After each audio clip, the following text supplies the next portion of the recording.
In life, everyone goes through a certain point in time where a risk has to be taken. A dart has to be thrown at the board in order to advance in something, or it could just be advancing as a better person. In today's video, I'm going to give you 4 running back dart throws you should be willing to take a chance on in your fantasy drafts. Let's roll the intro.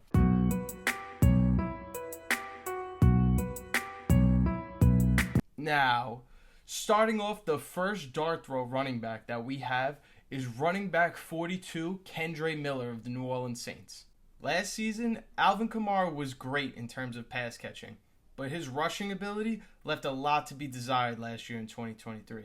That's why here comes Kendre Miller to save you.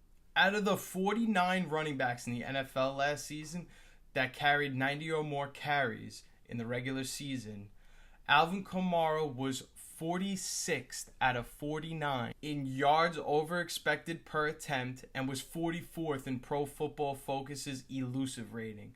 So these are not clear telltale signs that Alvin Kamara is no longer a good running back. These are telltale signs that the decline and the regression for Alvin Kamara's career may be sooner rather than later, given this information. Given it's only going to cost you the RB49 in your draft, which should just be a late round dart throw at the end of the draft, I could very well see midway through the season that Kendre Miller could run away with the meat and the potatoes of this rushing attack in terms of getting most of the carries, while Alvin Kamara still excels in his pass catching role, which he's always been a shifty, elusive pass catcher in his NFL career. I didn't mention Alvin Kamara to make this a you shouldn't draft Alvin Kamara, because if you play in PPR, let's be honest, those receptions are worth a ton, especially if they're going to lead to touchdowns, which they could if you're Alvin Kamara. I truly believe there is a real, legitimate chance that somebody like Kendre Miller could just take over and be the guy that gets those goal line touches. And those are so valuable in fantasy, and that is why Kendre Miller at RB49 is worth that dart throw. The next running back you should be taking a dart throw chance on at the end of your draft is Kimani Vidal of the Los Angeles Chargers, who is ranked the running back 49. Vidal's ADP has gone up significantly since best ball started in April to now June and July, where he's still in that RB49-ish range, but it seems like he's growing by the day, and it's going to possibly not even be a dart throw by the time August comes around and you're drafting. In 2024, Vidal is going to be deployed into an offense where, we've mentioned this before in a previous video, the Los Angeles Chargers may elect to run more than they actually throw the ball this season. And being that we know that information in our hand, where we know that even if they don't run it more than they throw it, it's probably going to be almost a 1-to-1 ratio of runs to throws, we can identify that there are 3 running backs in the Los Angeles Chargers room that are capable of being starters. One would be J.K. Dobbins. You have Gus Edwards, and of course, Kimani Vidal. And with J.K. Dobbins, who has never stayed healthy over the course of a full season in his 5-year career, Dobbins has also either had season-ending injuries in training camp or week 1. So I don't feel too good in investing an actual better draft pick into somebody like J.K. Dobbins, where I could dart throw Kimani Vidal. In terms of why I like Kimani Vidal over Gus Edwards, the other backfield competitor, is that Gus Edwards is a very between-the-guards inside style runner who lacks pass-catching ability, and Kimani Vidal is a little more versatile in terms of he can catch passes out of the backfield. He can stretch runs to the outside and stay on the sideline and keep running. Gus Edwards is not that kind of running back. So being that Kimani Vidal has a chance to be even partially deployed in an offense that's going to run the ball a lot, we're throwing that dart all day long at that board, baby. And now, coming in at the 3rd running back dart throw that you should be taking in your draft this year, we are going to shift our focus to Antonio Gibson of the New England Patriots. Antonio Gibson comes in this season as ranked the RB53, and there is plenty of opportunity for this to pan out in New England. Antonio Gibson will be replacing Ezekiel Elliott, who has left and went back to the Dallas Cowboys. And now that leads a whole lot of passing targets for the running back position specifically, even if Ramondre Stevenson is healthy this season. And what better running back to add than a pass-catching specialist like Antonio Gibson, who is not known for being a good runner of the football, but yet a great pass catcher, especially with his background in being a wide receiver before making the transformation in the NFL. And now I understand that Ramondre Stevenson missed a good chunk of last season, but Ezekiel Elliott still had 65 targets in the 5 games he started and the 17 games that he played overall. This pass-catching responsibility, though it was also because of Ramondre Stevenson's injury, I don't want to forget that, Zeke was good enough for an RB 30 finish in PPR. So if you're going to draft somebody like Antonio Gibson at running back 53, I'm showing you that there is the pathway for this to pan out for you and reward you handsomely. And the best part about this is he's arguably in the best offense with the best head coach for him to possibly be around in Bill Belichick of the Patriots. We have seen from Bill Belichick time and time again that he loves pass-catching running backs, and especially those who are specialists, and will find room for them in his offense.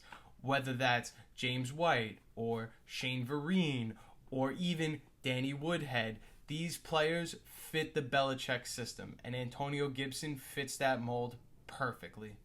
And finally, the last dart throw running back you should be taking in 2024. You can call me crazy, you can call me whatever you want, but just make sure you subscribe. That is Dameon Pierce, the running back 61 this year. That's a dart throw. And I'm sorry if you don't like my reasoning for this. It may come off as arrogant, it may come off as stubborn, but I refuse to believe that a 4th round pick that had a really good rookie season is just done and is no longer an NFL player. And I know what you're going to comment, but what about Joe Mixon? I know Joe Mixon's there, but let's talk about that actually, because that's a good point.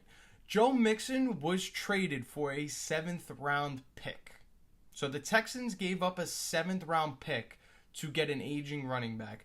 I think he'll end up being pretty solid. If he can end up being pretty solid, who knows?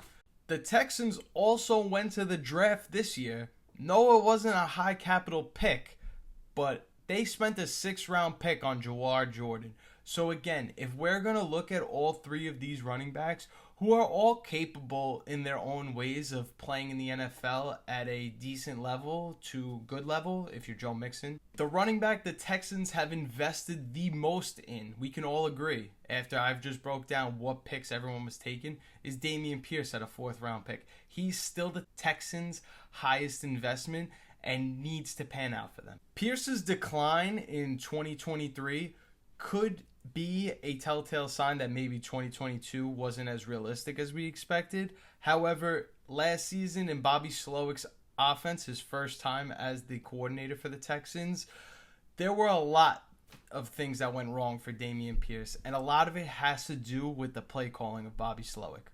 Last season, no other running back in the NFL was tackled before the line of scrimmage than Dameon Pierce, which was at over 55.5% of his carries. Think about that. Every 2 times he touches the ball, he's met in the backfield before he could even pass the line of scrimmage. 1 out of every 2 carries. That's insane. To me, that has a lot more to do with the offensive line struggles and the injuries that the Texans had last year than Dameon Pierce all of a sudden not being this brute style physical runner that can just run people over. For all power backs that like to get downhill, we just talked about Gus Edwards as an example of this. If they can't get past the line of scrimmage, they're not going to create that ability to just run right over somebody because they don't have that burst as soon as they carry the ball. They need to get a little going first, which means you got to make it past the line of scrimmage if you want this guy to have good runs. Dameon Pierce also saw an average of 7.1 defenders in the box every time he took a carry. That was 3rd in the NFL last year to only Christian McCaffrey and Derrick Henry. So think about the type of attraction that when teams see Dameon Pierce in the backfield, they automatically just stack the box because they're expecting that inside run. That has a lot to do with play calling. I'm not going to say that Dameon Pierce is off the hook for being so bad last year, but I'm going to say that we need to actually have a fair assessment and maybe see if Bobby Slowick can readjust and tweak a few things so that every time Dameon Pierce touches the ball, it doesn't feel like he's getting swarmed in the backfield. And any running back that's going to constantly see 7+ guys, even probably 8 guys in the box at times, is not going to be successful in every carry. That's really only for the Christian McCaffreys and the Derrick Henrys of the world to do that. So for us to expect that Dameon Pierce is going to put up this high level efficiency when everyone is stacking the box and preventing him from even getting to the line of scrimmage, we need to have a more fair assessment of Dameon Pierce. And with him being not even basically drafted right now, if you were to do a 10-man league on Underdog, he's probably not even going to get drafted if you were to draft a team.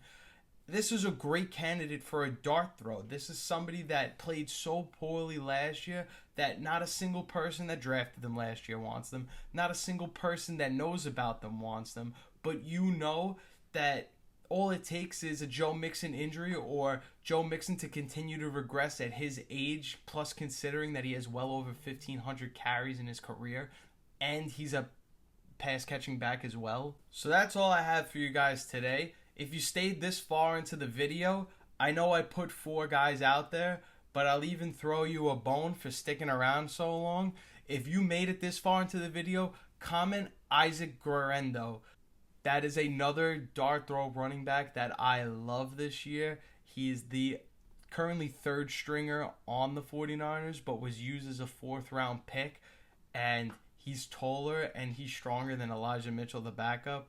I think this is a real situation where Kyle Shanahan might explore into having a two running back system with McCaffrey and Guerrero. But that's all I have for you guys today. If you stuck around this long, thank you so much for watching the video. If you like this kind of content, feel free to hit the like button. If you want to see my face some more and have some mediocre fantasy football content, you can hit that subscribe button too. Again, I don't know where I'm pointing. I keep doing this, but the subscribe button is down there somewhere. You could probably go find it. It's definitely not over here. It's most likely down there. Again, thank you guys so much for watching. My name is Turtle. I'm signing out. Everyone have a wonderful day. Peace.